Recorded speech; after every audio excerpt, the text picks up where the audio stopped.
In this video, you will learn how to install content from Tekla Warehouse directly into your Tekla Structures model.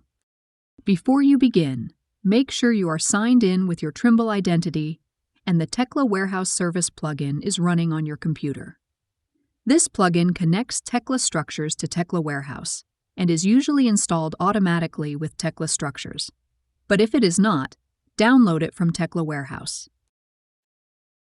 Once you have located a useful content item, click its title or thumbnail to open it. On the Content Item page, you can view information about the content. First, check the Versions tab to ensure the content item is compatible with your software.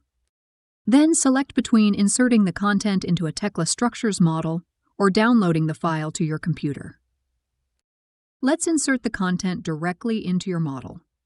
Note that you must first have Tekla Structures open. Click Insert into Model. It is recommended that you make a copy of your model before starting the installation. Let's create a copy in Tekla Structures. In the File menu, click Save As and select Save and Create Backup Copy. When you have created the copy, return to the Tekla Warehouse Content Installer.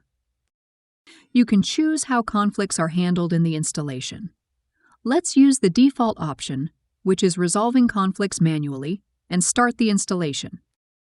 If any conflicts occur during the installation, the Tekla Warehouse Content Installer asks how you want to handle them. When the installation is ready, you can view which files were installed and where to find them in Tekla Structures. The installation may require a restart. Click Exit. After restarting, you can use the installed content in Tekla Structures.